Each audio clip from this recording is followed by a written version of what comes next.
איך מגלים מאגר גז או נפט? גז ונפט נוצרים מקבורה והבשלה של צמחים ובעלי חיים השוקעים עם אותם לקרקעית והופכים עם הזמן לשכבת סלע במעבה האדמה הקרויה סלע מקור.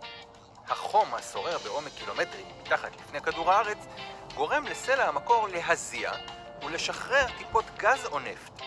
היות שהגז והנפט קלים מסביבתם, מהסלעים ומן המים, טיפותיהם מחלחלות כלפי מעלה דרך שכבות הסלע. בדרך כלל הטיפות ימשיכו בדרכן עד לפני הקרקע, אך במקרים מיוחדים הן נתקלות בשכבה אטומה היוצרת מלכודת, והגז והנפט נאגרים תחתיה. במילים אחרות, המאגר איננו בריכה ענקית במעבה האדמה, אלא שכבת סלע נקבובי, קצת כמו ספוג, המכילה גז או נפט. אז איך מגלים את המאגר? בשלב ראשון מבצעים סקרים ססמיים, שהם למעשה סריקות באמצעות שידור גלי קול אל מעבה האדמה וקליטתם. הסקר הוא כמעט כמו לעשות אולטרסאונד, לאישה בגודל של הנגב.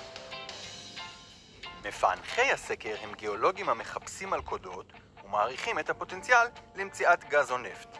בפועל, רוב המלכודות קטנות מדי, או שהסיכוי למצוא בהן גז או נפט קלוש. אבל אם הגיאולוג חושב שיש סיכוי סביר למציאת מאגר גדול דיו, מחליטים לקדוח, במטרה לאמת את קיומו באופן ישיר.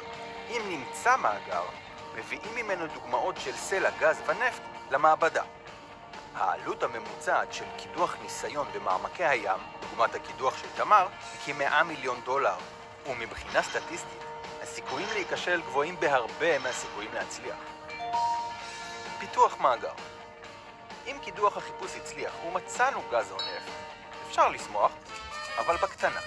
למעשה רוב העבודה, שהיא להוציא אותה מהאדמה, עדיין לפנינו. עכשיו צריך להעריך את גודל המאגר, את תכונותיו ואת הפוטנציאל הכלכלי שלו. הבעיה היא שקידוח הוא בערך בקוטר של כדורגל, אבל צריך להסיק ממנו על מאגר בשטח של 15,000 מגרשי כדורגל ולפעמים הרבה יותר.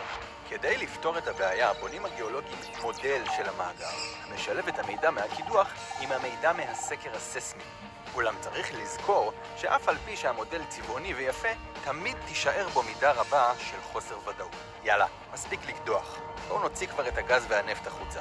פיתוח השדה תלוי בגורמים רבים שאינם קשורים למאגר עצמו. צריך להשיג את האישורים הנדרשים מהמדינה, לוודא ששומרים על הסביבה, למצוא קונים לגז או הנפט שיופקו ולהשיג מימון לפרויקט.